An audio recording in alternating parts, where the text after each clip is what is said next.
Hello, my name is Christopher Humphreys, and I would like to make a case that humans are separate from nature for my final project for EVSP 508 Environmental Ethics, American Military University. In this day and age, most people, at least in the United States of America, are aware of environmental science, global warming, and to a lesser extent, sustainability. Unfortunately, this has not always been our case, and for many generations, our forefathers have degraded the environment in pursuit of personal and financial gains. In most cases, they didn't even know about the far-reaching effects of their actions, but oftentimes they simply didn't care about the consequences of the environment, and they hid it from the public.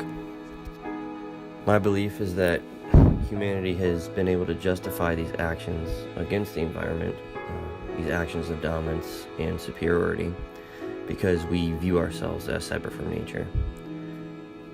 Humanity has, in general, been declaring themselves as superior to the natural world for quite some time. It's evident in our daily life, and most people only come into contact with man-made environments.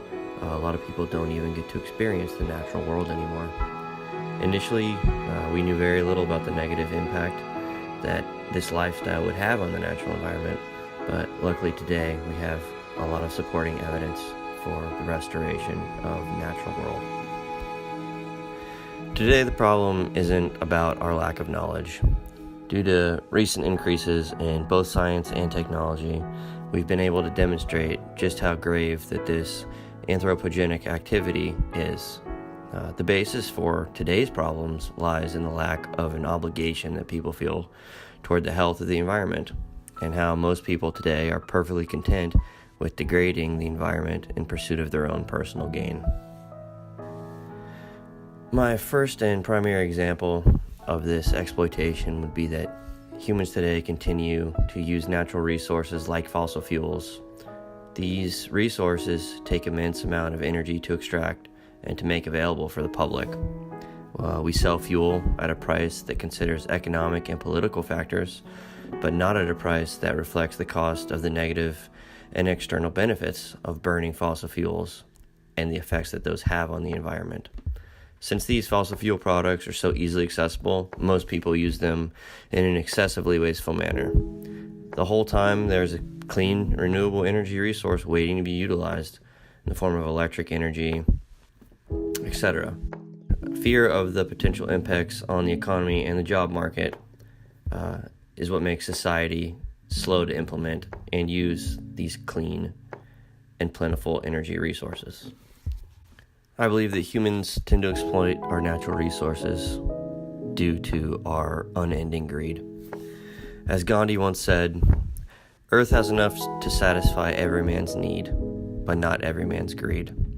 And I think that if humans continue this consumer-based lifestyle and we continue using up resources with no regards to the consequences, we will inevitably overshoot the Earth's carrying capacity for mankind. Setting humans apart from nature doesn't only have negative consequences. In fact, there is a unique quality of humanity that makes us capable of turning this separation into a positive outcome. Human beings being conscious animals. Although other animals show signs of consciousness and emotion, no other animal on the planet has the intelligence and the understanding that we as humans do. If society does begin to recognize and truly recognize the negative impact our actions have on the planet, being conscious allows us to rectify this behavior. And in spite of the destructive human behaviors of the past, there's definitely a reason to believe that the future of mankind's relationship to nature can be different. While we still might be separate from nature, this separation will make us feel obligated and give us the desire to restore and conserve the natural environment rather than to continue to destroy it. This separation from nature, or humanity no longer being considered sentient animals, but unique conscious beings, gives us a very unique opportunity and that is to set and achieve goals.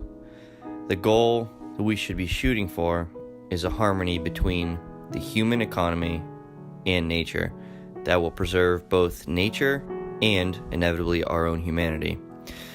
This is the traditional goal. The world is now divided between those who adhere to ancient purpose and those who by intention unfortunately do not. A division that is far more important for the future of the world than any of the presently recognized national or political economic divisions. The remarkable thing about this division is its relative newness. The idea that we should obey nature's laws and live harmoniously with her as good husbanders and stewards of her gifts is old. And I believe that until fairly recently, our destructions of nature were more or less unwitting, and the byproducts, so to speak, of our ignorance or weakness or depravity. It is our present principled and elaborately rationalized rape and plunder of the natural world that is a new thing under our current sun. Our separation from nature and our inequality with all other species that exist in the world today gives us the unique ability as stewards to predict and provide for the future.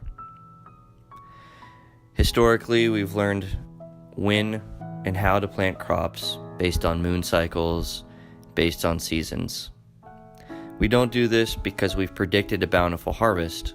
No, history's warned us against this.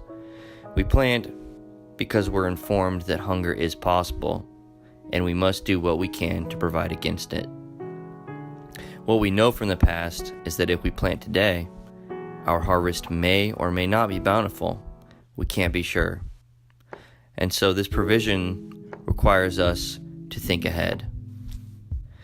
What we certainly must not do in our efforts of provisioning for the predicted futures is to waste or permanently destroy anything of value in the present.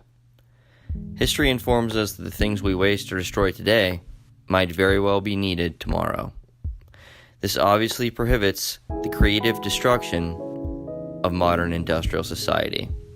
For most members of modern society, these future predictions, and I'll just take climate change for example, are issues of faith. We must either trust or mistrust the scientific experts who have predicted these futures and the outcomes based on the climate. No matter how much scientific data we can collect to help accurately predict climate change, ultimately, each person chooses to either believe or not to believe the predictions of so-called experts. However, I know, as many others do, that the many reasons we attribute climate change and all the alleged causes, waste, pollution, etc., are wrong.